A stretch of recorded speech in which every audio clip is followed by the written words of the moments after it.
বলেছি আমি চাই ভারত একটা বন্ধু প্রতিম প্রতিবেশী হিসেবে থাকুক, কিন্তু তারা তো গত 54 বছর সেটা প্রমাণ দেয়নি।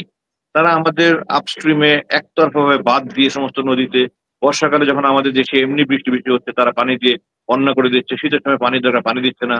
তারা আমাদের এখানে বর্ডার কিলিং করছে, বাণিজ্যে ঘাটতি আছে, ওয়াচ টাওয়ার করছে, কাঁটাতারে আমাদের অবরুদ্ধ করে রেখেছে।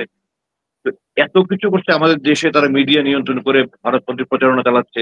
আমাদের দেশে আপনি দেখেন টিভি চ্যানেল, বাংলাদেশের লোকাল চ্যানেল থেকে ভারতের চ্যানেল বেশি। তো তারা তো বন্ধু প্রতিম কোনো কাজ করছে না। উনি তো ওই যাত্রার পুতুল নাচের মতো উনি ছিলেন সেই পুতুল। কলকাঠিনারা তো এখানে ভারতের দূতাবাস ইন্ডিয়া র এবং দূতাবাসের রয়ের যারা কর্মকর্তা আছে তাদের কাছে হয়তো অনুমতি দিয়েছে, তারা না করেছে।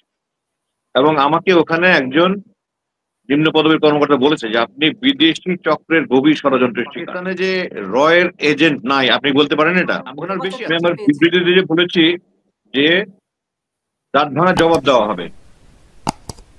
দাঁত ভাঙা জবাব মানে কি আমি হুমকি দিয়েছি? আমি দাঁত ভাঙা আমার বিবৃতির মাধ্যমে দিয়েছি এবং বলছি আমি আইনি ব্যবস্থা নেওয়া হবে।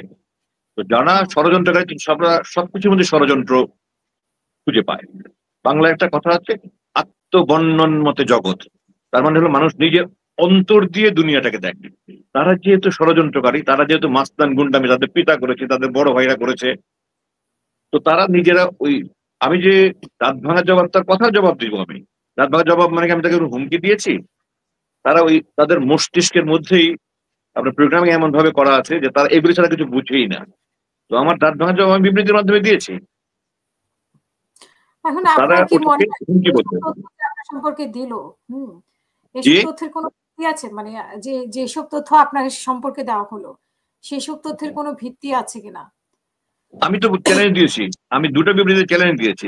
তারা একটা সামান্য তথ্য তো কোথাও দিতে পারেনি। তারা কোনো তথ্য উপাত্ত কোনো প্রমাণ তারা দিতে পারেনি। শুধু শোনা কথা কোনো নাম ছাড়া যে অমুক মিটিং হয়েছে, ও একজন একটা বলেছে, এইভাবে তারা বলছে। আমাকে একটা সুনির্দিষ্ট নাম বলুক, তারা কোন ব্যক্তি কোথায় কখন কি হয়েছে। আপনি দেখেন তাদের একটার মধ্যে এরকম সুনির্দিষ্ট কিছু পাবেন। আইএসআই এর লোকজন তো মানে পাকিস্তানের লোকজন তো আসছেই, মানে পাকিস্তানের বিভিন্ন গুরুত্বপূর্ণ ব্যক্তিরা আমাদের দেশে আসছে, যেমন পররাষ্ট্রমন্ত্রী আসলেন। এছাড়াও আমরা দেখেছি যে বেশ কয়েক মাসে পাকিস্তানের লোকজন আসছেন, বেশ গুরুত্বপূর্ণ ব্যক্তিরা। তো আসলে কি এরকম কোনো কিছু হয়েছে যেখানে আপনার নাম ঢুকিয়ে দেওয়া হয়েছে? এরকম কোনো আইএসআইয়ের নাম তো অনেকদিন, আইএসআইয়ের নাম আমাদের থেকে অনেক দিন শোনা আছে। অস্তিত্ব আছে কিনা আছে, আমার প্রত্যক্ষ কোনো প্রমাণ নেই, আমার কোনো জানা নেই। এবং তাদের সাথে আমার কোনো ধরনের কোনো দূরতম সম্পর্ক ছিল না, এখনো নেই। আইএসআইয়ের আদৌ কোনো অস্তিত্ব বাংলাদেশে আছে কিনা তাও আমি জানি না। আমি শুধু যতটুকু জানি এটা প্রচারণার মাধ্যমে জানি। আর সরকারি পর্যায়ে মন্ত্রী আজকে এখন পররাষ্ট্রমন্ত্রী গত দুদিন থেকে বাংলাদেশে এসছেন, এগুলোর সাথে সরকারি ব্যাপার, এগুলোর সাথে আমার কোনো ব্যক্তিগত সম্পর্ক নেই। আমার সাথে তাদের কার কোনো মিটিং হয়েছে, কারো সাক্ষাৎ হয়েছে, আমি কারোর সাথে কোনো মিটিং করেছি? সব দলই তো এখন যারা বাংলাদেশে রাজনীতি করছে সব দলের সাথে তারা বৈঠক করেছে। তো এটার সাথে তো আমার কোনো সম্পর্ক নেই, আমি তো সরকারের লোকও নই। আর সরকার তারা এখন কেন বাইলেটারাল সম্পর্ক উন্নয়ন করছে না করছে, এগুলোর সাথে আমার কি সম্পর্ক? তারপরে সম্পর্ক উন্নয়নটা আপনি কিভাবে দেখছেন? মানে ভারতের সাথে এই সম্পর্ক উন্নয়নটা আপনি কিভাবে দেখছেন? মানে বাংলাদেশের জন্য ভালো কিছু মনে হচ্ছে কিনা? যে আমি তো সবার সাথে আমাদের পররাষ্ট্র নীতি হলো friendship to all, malice two নান। সবার সাথে বন্ধুত্ব, কারোর সাথে বৈরতা নয়। আমি তো সবার সাথেই বন্ধুত্ব চাই। আমি তো আপনাকে প্রথমেই বলেছি আমি চাই ভারত একটা বন্ধু প্রতিম প্রতিবেশী হিসেবে থাকুক, কিন্তু তারা তো গত 54 বছর সেটা প্রমাণ দেয়নি। তারা আমাদের আপস্ট্রিমে একতরফাভাবে বাঁধ দিয়ে সমস্ত নদীতে, বর্ষাকালে যখন আমাদের দেশে এমনি বৃষ্টি বৃষ্টি হচ্ছে তারা পানি দিয়ে বন্যা করে দিচ্ছে, শীতের সময় পানি দরকার পানি দিচ্ছে না। তারা আমাদের এখানে বর্ডার কিলিং করছে, বাণিজ্যে ঘাটতি আছে, ওয়াচ টাওয়ার করছে, কাঁটাতারে আমাদের অবরুদ্ধ করে রেখেছে। তো এত কিছু করছে আমাদের দেশে, তারা মিডিয়া নিয়ন্ত্রণ করে ভারতপন্থী প্রচারণা চালাচ্ছে। আমাদের দেশে আপনি দেখেন টিভি চ্যানেল, বাংলাদেশের লোকাল চ্যানেল থেকে ভারতের চ্যানেল বেশি। তো তারা তো বন্ধু প্রতিম কোনো কাজ করছে না। ভারতের নিজের স্বার্থেই আমি মনে করি তাদের সব প্রতিবেশীর সাথে সুসম্পর্ক বজায় রাখা উচিত। কিন্তু ভারত সম্ভবত পৃথিবীতে একমাত্র দেশ তাদের সমস্ত প্রতিবেশীর সাথে বৈরী সম্পর্ক। তারা পূর্বে আপনারা নিশ্চয়ই জানেন, পূর্বে তারা শ্রীলঙ্কাতে তারা ইনভাইট করেছে, তারা মালদ্বীপে ইনভাইট করেছে। তো তাদের তো ইতিহাস ভালো নয়। তারা এই আধিপত্যবাদী সম্প্রসারণবাদী মনোভাব তাদের সবসময় ছিল, এখনো আছে। আপনাকে দীর্ঘদিন যেভাবে গুম করে রাখা হয়েছিল তার পেছনে ভারতের হাত ছিল। তো আমার কাছে সন্দেহ নাই। আপনার কাছে কোনো প্রমাণ নাই, বাট ভারতের হাত ছিল এরকম। কি আমাকে আমাকে তো 1 মাস পরে বলা হয়েছিল যে আপনাকে মুক্তি দেওয়ার সিদ্ধান্ত হয়েছে। 22শে অগাস্ট 2016 ধরেছে, 21শে সেপ্টেম্বর 2016 রাত 11:50 আমাকে বলেছে আপনাকে মুক্তি দেওয়ার সিদ্ধান্ত হয়েছে। তারও প্রায় 1 হুম মাস পরে আমাকে জিজ্ঞাসাবাদ শুরু করেছে এবং 3 দিন জিজ্ঞাসাবাদ করে আমাকে বলা হয়েছে যে আপনাকে তদন্তের জন্য রাখছি আমরা। কিন্তু এরপরে আর কোনো জিজ্ঞাসাবাদ করেনি। যদি তদন্তের জন্য 8 বছর রেখে থাকে তাহলে জিজ্ঞাসাবাদ করবে না কেন? আর যে অফিসার হুম আমাকে মুক্তির জন্য সিদ্ধান্ত হয়েছে বলে বলেছে, আমি তাকে জিজ্ঞাসা করেছিলাম যে আমি কি হুম এখন মুক্তির জন্য ঘন্টা গুনবো না দিন গুনবো? উনি বলেছিলেন যে হুম আপনার ব্যাপারে সিদ্ধান্ত সর্বোচ্চ পর্যায় থেকে আসবে, আমি বলতে পারবো না। হুম আমার মূল্যায়ন হলো যে সর্বোচ্চ পর্যায়ে তারা অনুমতি চেয়েছে এবং উনি তো ভারতের হুকুম ছাড়া কিছু করতেন না।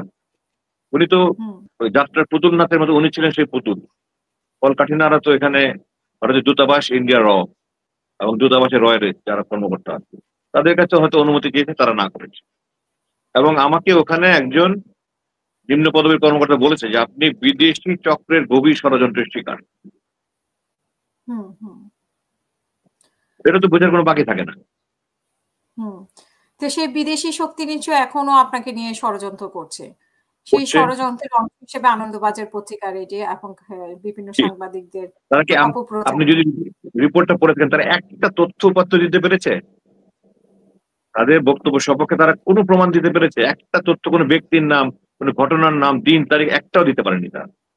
এসব তাদের কারখানায় তৈরি করে খবর, একটা অস্থিতিশীল করার জন্য, আমাকে হয়রানি করার জন্য, আমাকে নিয়ে মানুষের মধ্যে বিভ্রান্তি ছড়ানোর জন্য তারা কিছু।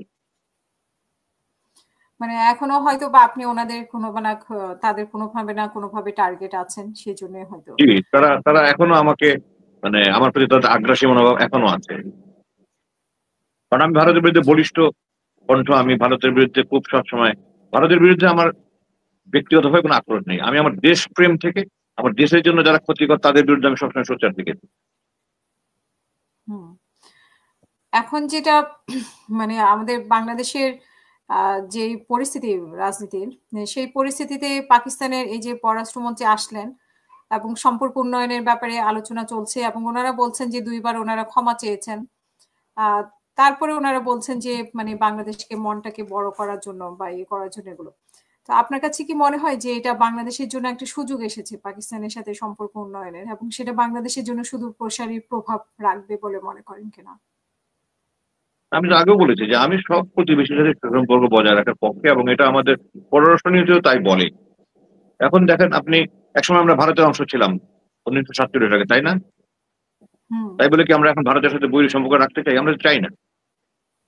আমরা একসময় ব্রিটিশদের অধীনে ছিলাম, আমরা তো ব্রিটিশদের সাথে খারাপ সম্পর্ক রাখতে না। তো একটা হুম সময় কখন কে কি ছিল, এরপর যখন দেশ খন্ড খন্ড বিভক্ত হয়ে যায় একটা ভূখণ্ড, তখন তো পূর্বে ছোট্টটা ধরে আমরা পিছনের দিকে তাকাতে পারি না, আমাদের সামনে তাকাতে হবে। সেই হিসাবে কারোর সাথে শত্রুতাপূর্ণ সম্পর্ক আমি রাখতে চাই না। আমি ভারতের সাথে এখনো বলছি, তারা আমাদের সাথে শত্রুতাপূর্ণ সম্পর্ক ছিল, আমি তাদের বুকে জড়িয়ে ধরবো আমার বন্ধু হিসাবে। তো কারোর সাথেই আমি ব্যক্তিগতভাবে মনে করি না যে কারোর সাথেই, এটা তো আন্তর্জাতিক সম্পর্কের ব্যাপারটা তো আপনার এমন একটা জিনিস যে সুসম্পর্ক বজায় রাখলে দুই পক্ষই লাভবান হয়। সুসম্পর্ক বজায় রাখলে দুই পক্ষের জন্য ক্ষতিকর। সবসময় একটা সন্দেহ, একটা এই আশঙ্কা। জন্য মনে হয় যে এখনো অনেকে মনে করছে যে পাকিস্তানের সাথে সম্পর্ক ভালো রাখা উচিত, পাকিস্তানের সাথে সম্পর্ক সম্পর্ক ভালো ভালো রাখা এক রাখা। জিনিস, এই সম্পর্ক ভালো রাখা এক জিনিস, আর আপনি দেখেন তাবাস্সুম মোয়াজ্জেম খান লিখেছে 54 বছর পরে আবার আমাদের একসাথে হওয়া, এটা পাগলের প্রশ্ন।